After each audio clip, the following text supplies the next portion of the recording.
विवेकानंद जी हमेशा कहते थे, सफलता का मंत्र देते हुए नौजवानों को कहते थे कि तुम्हें पागलपन सवार होना चाहिए, तुम्हें कुछ नहीं दिखना चाहिए, सिवाय अपने ध्येय के तुम्हारा समर्पण कहीं और होना नहीं चाहिए।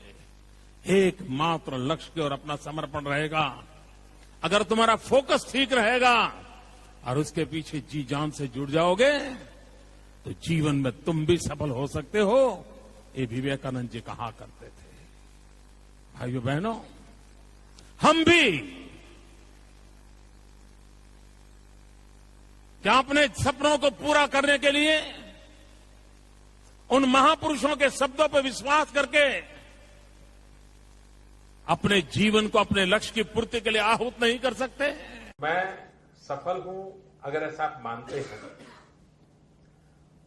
और सफलता की आपकी मैनेजमेंट की दुनिया में जो भिन्न भिन्न प्रकार के पैरामीटर्स हैं, उसका एक प्रमुख पैरामीटर है फोकस एक्टिविटी।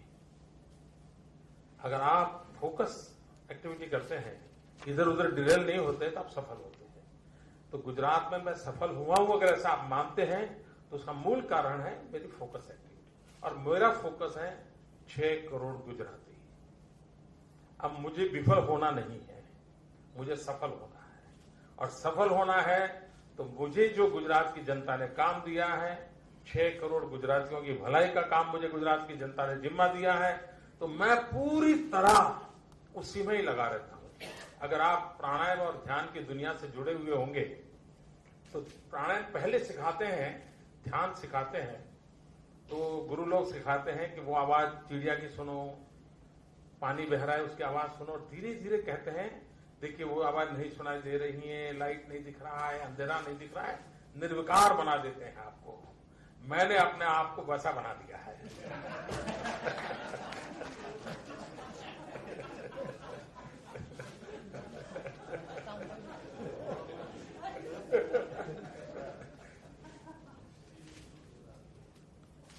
लेकिन आपको प्रश्न पूछने की इजाजत है। जय मिस्त्री ने, sir, what should be the routine of the day and night one day before exam? Sir, how to do proper time management for our studies? माननीय कृपया इस पर रोशनी डालें। हर किसी को पूछो कि भाई सबको, आपको 100 लोगों को पूछो, 80 लोग ऐसे मिलेंगे जो नहीं मेरे पास टाइम नहीं है। ऐसे मिलते कि नहीं मिलते? आप भी अपने दोस्तों को कहते हो मेरे पास टाइम नहीं है, तो क्या किसी को कोई एक्स्ट्रा दिया हुआ है क्या? आपको भी 24 घंटे मिले, उसको भी 24 घंटे मिले। उसका कारण यह है कि उसको अपनी प्रायोरिटीज का पता नहीं है। टाइम का मिसमैनेजमेंट की शुरुआत आपकी प्रायोरिटी का आपका अज्ञान है। आपको पता होना चाहिए कि मेरे समय का सबसे अच्छा उपयोग किन किन चीजों में है, और वो कौन सी चीजें हैं जो मैं समय को बर्बाद करता हूं। मैं बिजी होता हूं, लगातार काम करता हूं, लेकिन जो करना चाहिए वो करता नहीं, और नहीं करना चाहिए वो पहले करता हूं, और उसी के कारण मेरा समय के साथ हमेशा तनाव रहता है। दूसरा, जरूरी नहीं है कि एक ही टाइम टेबल 365 दिन काम आता है। समय के अनुसार फ्लेक्सिबिलिटी चाहिए, लचीलापन चाहिए कि चलो ठीक है, अब ये आ गया है तो कुछ समय यहां निकाल दूं, लेकिन मैं बाकी समय को एडजस्ट करूं। आपको खुद को लगना चाहिए, वरना अभी मैंने ये काम तय किया, मैं ये नहीं करूंगा, अभी मुझे होमवर्क करना है, मैं ये नहीं करूंगा। सहज लचीलापन के साथ, एनवायरमेंट के साथ हम कॉन्फ्लिक्ट किए बिना, हम जिस माहौल में जी रहे हैं उस माहौल में मिनिमम कॉन्फ्लिक्ट आए। जीरो मैं नहीं कह सकता हूं, लेकिन मिनिमम कॉन्फ्लिक्ट आए। करूं या न करूं के बीच में संघर्ष नहीं होना चाहिए। अगर ये हम साइकी बना करके करते हैं तो आप देखिए कि आपकी दिनचर्या ठीक से चलेगी। कुछ लोग हैं डेली डायरी लिखने की आदत नहीं हो, ऐसे बहुत लोग होंगे, जरूर नहीं, लेकिन एक टेम्पररी आप एक महीने के लिए लिखिए, और महीने भर आप अपने लिए, किसी के लिए नहीं, और जरा भी छुपाए बिना आप लिखिए, रात को लिखिए कल क्या क्या करना है, वो एक डायरी अलग रखिए, उसको हाथ में लगाइए, लिख लिया। दूसरे दिन दूसरी डायरी सुबह लीजिए और जैसे जैसे करते जाएं लिखते जाइए, फिर रख दीजिए। रात को फिर वो डायरी निकालिए, कल क्या करूंगा लिख दीजिए। महीने पर दोनों डायरियों को अलग रखने दीजिए। एक महीने के बाद दोनों डायरियों को मैच कीजिए और रात को आपने क्या सोचा था, दिन भर क्या किया, आपको देखोगे 80% चीजें आपने वो की होगी जो आपने तय किया था उससे विपरीत होगी। आपको समझ आएगा, अरे मैं कैसा हूं, मैं तो बहुत बिजी था।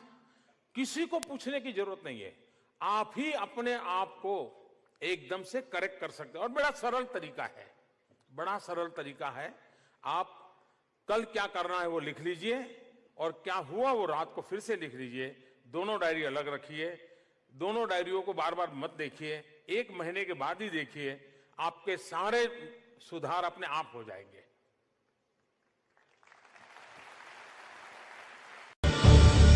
नरेंद्र मोदी वर्षों से खबरों में रहे हैं। उनके पक्ष में हो या विरोध में अक्सर वो सुर्खियों में रहते हैं, लेकिन अगर मोदी की माने तो वो खुद कभी अखबार नहीं पढ़ते और अखबार में पढ़ता नहीं। कुछ लोग कहते हैं ना, जीवन जीने की जड़ी बूटी क्या, मेरी ये जड़ी बूटी है। और इसी कारण मस्ती से रहता हूं। किसी को कुछ जवाब भी देने की फिर जरूरत नहीं पड़ती। निजानंद में जीता हूं, एक मस्ती है। से भी साथियों, 21वीं सदी को भारत की सदी बनाने में बहुत बड़ी भूमिका है।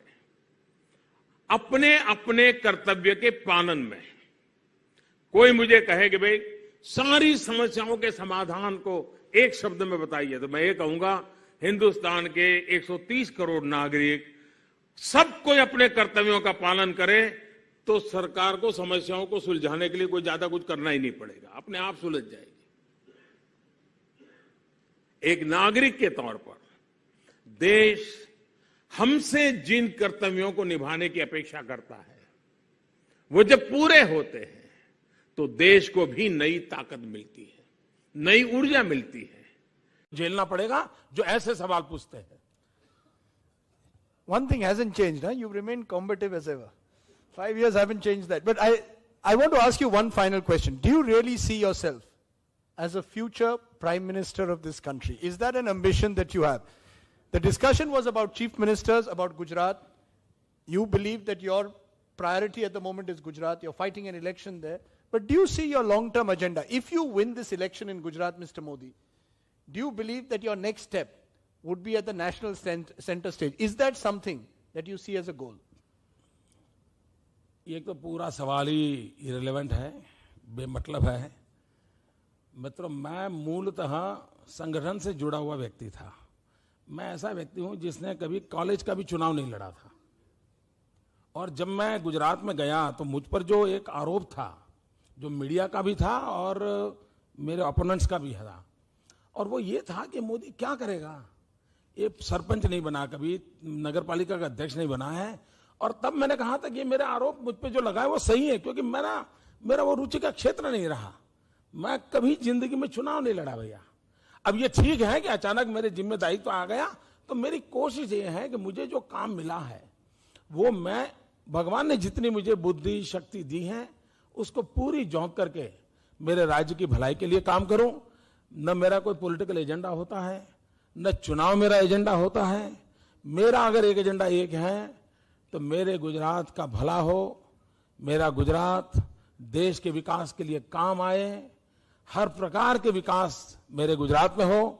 और दिन रात मेरे दिमाग में, मित्रों, ये शायद शब्दों में आपके गले नहीं उतरेगा, लेकिन आप जैसे किसी परमात्मा से जुड़ गए हो, किसी की भक्ति पूजा करते होंगे, अच्छे बुरे पल में आपको कृष्ण याद आते होते होंगे, राम याद आ जाते हो, कोई माता याद आती हो। मित्रों, मुझे दिन रात सिवाय गुजरात कुछ नहीं दिखता। मैं पागल हो चुका हूं गुजरात के गया, और मेरा वो पागलपन ही है मेरा गुजरात की भलाई करेगा। और मैं चाहता हूं कि मुझे मेरा वो पागलपन बरकरार रखने में कुछ दोस्त मेरी मदद करें। आप सब लोग टैलेंटेड हैं, कभी ये मत सोचिए कि आप किसी से कम हैं। आप सारे लोग बहुत टैलेंटेड हैं। और ये मैं क्यों कह रहा हूँ, आपको लैक ऑफ टैलेंट की वजह से हार या विफलता का सामना नहीं करना पड़ रहा आपको। आप डेविएटेड बहुत ज्यादा है, इतनी डेविएशंस हैं, इतनी डिस्ट्रैक्शंस हैं, सोशल मीडिया है, न्यूज है, व्यूज हैं, वर्ल्ड व्यूज हैं, आपके फ्रेंड्स हैं, रिलेटिव्स हैं, क्या क्या नहीं है आपके जीवन में। तो आप इसको एक इमेजिन करिए कि जैसे एक चीज होती है, पावर बैंक बोलते हैं। पावर बैंक आप समझते हैं पावर बैंक क्या होता है? सो पावर बैंक में हम अगर एक चीज डालेंगे तो पूरी पावर उसे मिलेगी। फॉर एग्जाम्पल, मैंने एक पावर बैंक है, उसमें 6 स्लॉट्स हैं, 6 यूएसबी हैं, और वो 6 यूएसबी से मैंने सारे उनमें स्लॉट्स डाल दिए, मैंने 6 मोबाइल लगा दिए। तो क्या होगा? पावर बैंक जल्दी खत्म हो जाएगा, क्योंकि एनर्जी ड्रेन होगी, 6 जगह ड्रेन होगी, राइट? यही आज हमारी पोजीशन है, हम पावर बैंक है। अच्छा, हमें पावर मिलती कहां से? 2 चीजें होती हैं, एक इनपुट यानी हमारी बॉडी में एनर्जी आ रही है, और एक आउटपुट यानी एक हमारी बॉडी से एनर्जी जा रही है, राइट? अब होता क्या है, हम एनर्जी लेने वाली चीजें तो कर रहे हैं कम। हम आजकल एक नॉर्मल स्टूडेंट है अगर, तो वो एनर्जी लेने वाली चीज क्या कर रहा है? लेने वाली चीज सिर्फ भोजन, खाना, जिससे एनर्जी मिल रही है। उसके अलावा क्या है? क्या वो मेडिटेशन करता है, ध्यान लगाता है? नहीं करता। क्या वो शांति से बैठता है? नहीं। क्या वो एक्सरसाइज करता है? शायद नहीं। कितने लोग ऐसे हैं जो एक्सरसाइज करते हैं रोज, व्यायाम करते हैं रोज? बहुत ही कम, राइट? यानी एनर्जी लेने वाली चीज क्या है? भोजन। यानी एक पावर बैंक है हमारे अंदर, उसमें एनर्जी आ गई, हमने खाना खा लिया। अब देखते हैं ड्रेनिंग वाली चीजें कौन कौन सी जिनसे एनर्जी निकलती है। एक सोशल मीडिया है, एक रिलेटिव्स है, जैसे पावर बैंक है, राइट? तो उसमें हमने हमारे 6 या 7 जो स्लॉट हैं वो सारे एक्टिवेट कर रखे हैं, और हम बहुत जल्दी ड्रेन आउट हो जाते हैं। वो एनर्जी जो सिर्फ एक जगह जानी चाहिए थी, वो है नॉलेज एक्वायर करने में, पढ़ने में, हमारे लक्ष्य की तरफ ले जाने में, वो हर जगह ड्रेन हो रही है, 6-7 स्लॉट से निकल रही है। तो हमें क्या करना चाहिए? पावर बैंक की एनर्जी बचानी है तो सारे जो यूएसबी स्लॉट हैं हमें उन्हें बंद कर देना चाहिए, जिससे सारी एनर्जी एक ही स्लॉट में जाए। इसी तरह से हमारी बॉडी में भी हमें क्या करना है कि जो भी हमारी एनर्जी है उसको रिटेन करने के लिए हमें सारे स्लॉट्स बंद कर देंगे जितना हो सके। मैं ये नहीं कह रहा डे 1 में आप कर दो ये सारी चीजें, धीरे धीरे, कम से कम इस चीज की समझ तो हो कि एनर्जी जा कहां रही है। कुछ लोग मुझसे ये पूछते हैं कि आप इतनी एनर्जी कहां से लाते हो? अभी देखो, दिन के 4:15 बज रहे हैं, मैं 5-6 लेक्चर तो सुबह से रिकॉर्ड कर चुका हूँ।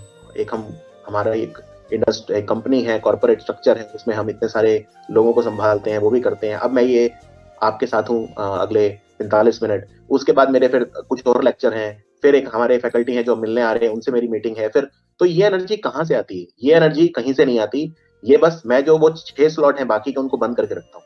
मैं उतना ज्यादा अपनी एनर्जी ड्रेन नहीं होने देता, तो वो बच जाती है। खाना मैं भी उतना ही खाता हूँ जितना आप खाते हैं, शायद आपसे कम ही खाता हूँ, लेकिन एनर्जी में बचा लेता हूँ। तो हमें अपनी एनर्जी बचानी है, ये मेरे को लगता है